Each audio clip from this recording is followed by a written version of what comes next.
நேரம் தெரியாம தூங்கணுமா, விடுமுறை வேணும். அசைவ சாப்பாடு வேணுமா, விடுமுறை வேணும். சந்தோஷமா ஷாப்பிங் போகணுமா, விடுமுறை வேணும். சாயங்காலம் பார்க்கில் விளையாடணுமா, விடுமுறை வேணும். புதுசாக ட்ரெஸ் போடணும்னா விடுமுறை வேணும். புது படம் பார்க்கணுன்னாலும் விடுமுறை வேணும். புதுசாக கல்யாணம் ஆன ஜோடிக்கு விடுமுறை வேணும். புதுசாக புள்ள பிறந்தாலும் விடுமுறை வேணும். நடுவர் அவர்களே, இதையெல்லாம் விட ரொம்ப முக்கியம் இன்னைக்கு இருக்கிற ஆளுகள்லாம். சரி, அது என்ன புதுசா புள்ள வைக்கிறது? புள்ள பிறந்தா அது புதுசா தாயா பிறக்கும். பழைய புள்ளன்னு எங்கேயாவது பிறக்குமா? பிறக்கிறது பூரா புது புள்ள தாயா. நீ என்ன புதுசா உன்னை கண்டுபிடிச்சிக்கிட்டு இருக்க? இப்ப நீ இத்தனை விடுமுறை இருந்தாலும் பரவாயில்ல, இன்னைக்கு முதல்ல ரொம்ப முக்கியமான ஒரு விடுமுறை வேணும். இன்னைக்கு இருக்கிற ஆளுகிட்ட இருந்து இந்த தமிழ்நாட்டுக்கு முதல்ல ஒரு விடுமுறை வேணும். நடுவர் அவர்களே, என்ன பேசிட்டு போறீங்க? சுமை சுமைன்னு. ஆமாய்யா, ஓய்வு எடுக்கிறாங்க. ஆனால் அவங்க ஓய்வு எடுக்கிறதுனால மக்கள் சுகமா இருக்கானா இல்லைங்கிறது முக்கியம் இல்லை சார். மந்திரி சுகமா இருக்கான். இதை விட என்ன வேணும்னு நான் கேட்கிறேன். ஐயா ஜாலின்னு எப்போ சார் ஒருத்தன் கத்துவான்? லீவு கிடைச்சா மட்டும்தான் கத்துவான். இன்னைக்கு நகரமாக இருக்கட்டும், கிராமமாக இருக்கட்டும், எல்லா ஊர்லையுமே இப்போ ஸ்கூல் பசங்கள்லாம் வேனில் போக ஆரம்பிச்சிட்டான். இந்த வேனில் டிராவல் பண்ணுற குழந்தையிலே ரொம்ப பரிதாபத்துக்குரிய குழந்தை எது தெரியுமா? இந்த காலையில் ஃபஸ்ட்டு பாயிண்டில் ஏறுறான் பாருங்க, அவன் தான் ரொம்ப பாவத்துக்குரிய குழந்தை. 6 மணிக்கெலாம் ஸ்கூல் வேன் வந்து நின்றோம். 5 மணிக்கெலாம் அவனை எழுப்பி குளிப்பாட்டி அந்த ஸ்கூல் வேனில் 6 மணிக்கெலாம் உட்கார வச்சா அந்த வேனு ஊர் தெருவெல்லாம் சுற்றி ஊரில் இருக்க பிள்ளையெல்லாம் வாரி போட்டு 9 மணிக்கு அந்த ஸ்கூலில் போய் நிற்கும். இல்லை, யோசிச்சு பாருங்க, ஒரு குழந்தை காலையில் 3 மணி நேரம், சாயங்காலம் 3 மணி நேரம், 6 மணி நேரம் டிராவல் பண்ணி அவன் என்ன IAS IPSக்கா படிக்க போறான்? வெறும் ABCD படிச்சுட்டு வருவான். 6 மணி நேரம் பயணம் செய்கிற அந்த குழந்தைக்கு தான் தெரியும் நடுவர் அவர்களே, ஞாயிற்றுக்கிழமையினுடைய சுகம் என்னங்கிறது. இன்னைக்கெல்லாம் நாட்டில் எக்ஸாம் லீவ் வந்துச்சுன்னு வச்சுக்கோங்க, சந்தோஷப்படுறது பிள்ளை சந்தோஷப்படுறானா இல்லையா சார்? வீட்டில் இருக்க எல்லா குடும்ப தலைவிக்கும் அதான் ரொம்ப சந்தோஷம். எக்ஸாமுக்கு ஸ்டார்ட் ஆகிறதுக்கு 1 மாதத்துக்கு முன்னாடியே ட்ரெயினில் டிக்கெட்டை ரிசர்வ் பண்ணிட வேண்டியது. எக்ஸாம் முடிச்சு வீட்டுக்குள்ள நுழைஞ்சோடனே பொட்டி பொடிக்கோட அவங்க அம்மா வீட்டுக்கு கிளம்பிட வேண்டியது. அங்கே வீட்டுக்கு போகையில் அந்த பெண்கள் சொல்லுகிற வார்த்தை என்ன தெரியுமா?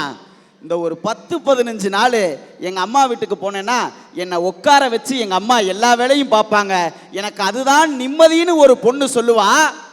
யோசிச்சு பாருங்க, அவ ஒரு குழந்தைக்கு அம்மா என்பதையும் மறந்து தன்னுடைய தாய்க்கு குழந்தையாக மாறுகிற அந்த குடும்ப தலைவிக்குத்தான் தெரியும் விடுமுறையினுடைய சுகம்.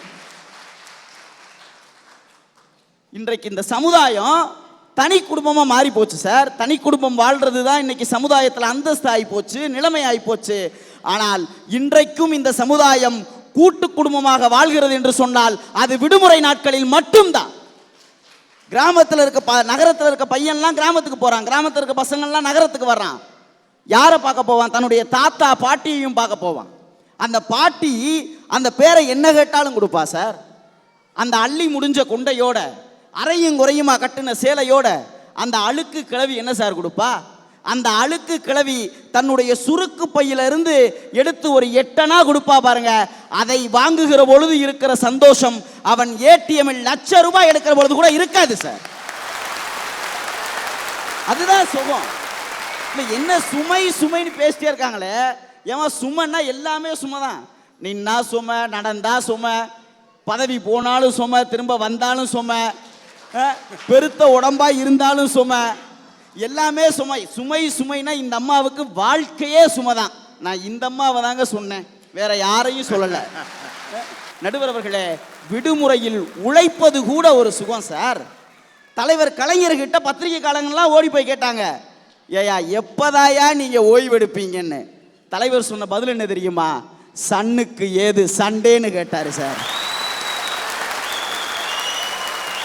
ஓய்வறியாமல் உழைத்து கொண்டிருக்கிற அந்த சன்னுக்கு தான் சார் தெரியும் அந்த சண்டேவோட சுகம் என்னங்கிறது. சும்மா எதையாவது வந்து பேசிட்டு போயிட்டு இருக்க கூடாது. இந்த கிராமத்து பிள்ளைகளுக்கெல்லாம் மெரினா கடற்கரையினுடைய அழகையும், நகரத்து பிள்ளைகளுக்கெல்லாம் ஆத்தங்கரையினுடைய அழகையும் சொல்லித் தருவது இந்த விடுமுறை நாட்கள் தான். பீஸாவையும் பர்கரையும் தின்னு தின்னு செத்து போன இந்த நாக்குக்கெல்லாம் வைரமுத்து சொல்லுவாரே, கதகதன்னு களிக்கிண்டி களிக்குள்ள குழி வெட்டி அதுல கருப்பட்டி நல்லெண்ணெய் கலந்தனக்கு தருவாயே, அது தொண்டையில இறங்குற சூடு மண்டையில இன்னும் மசமசன்னு இருக்குதம்மான்னு சொல்லுகிற அந்த கிராமத்து உணவுகளை எல்லாம் சொல்லித் தருகிறது விடுமுறை தான். எங்க வீட்டில் 3 பிள்ளைங்க. எங்க அம்மா காலையில் எழுந்திருச்சு சமைச்சு எல்லாருக்கும் லஞ்சு கொடுத்துட்டு அவங்களும் வேலைக்கு போகணும், எங்களும் பள்ளிக்கூடத்துக்கு அனுப்பிடுவாங்க. வாரம் முழுக்கிற உழைக்கிற அந்த தாய்க்கு ஞாயிற்றுக்கிழமை ஒரு நாள் மட்டும்தான் விடுமுறை. கம்பெனியில் லீவ் விட்டான் சார், வீட்டில் யார் லீவ் விடுவா? ஆனால் 3 பிள்ளைகளும் சேர்ந்து எடுத்தோம் ஒரு முடிவு. எங்கள் அம்மாவுக்கு ஞாயிற்றுக்கிழமையும் நாங்கள் வீட்டில் லீவு கொடுத்தோம். காலையில் காஃபி போடுறதுலேருந்து நைட்டு டிஃபன் சமைக்கிற வரைக்கும் அத்தனை வேலைகளையும் நாங்கள் 3 பேரும் சேர்ந்து பார்த்துக்குவோம்.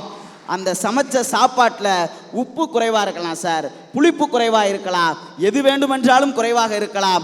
ஆனால் அன்றைக்கு மட்டும் எங்கள் வீட்டிலே அன்பு கூட இருக்குமே, அந்த அன்பு ஒன்றுதான் அந்த விடுமுறை தந்த சுகம் என்று சொல்லி, ஆக விடுமுறை நாட்கள் என்று சொன்னாலே சுகம்தான். அதை நீங்கள் சுமை சுமை என்று சொன்னால் கூட அந்த சுமையில் கூட ஒரு விதமான சுகம் இருக்கிறது என்று சொல்லி வாய்ப்பளித்தமைக்கு நன்றி கூறி விடைபெறுகிறேன். நன்றி, வணக்கம்.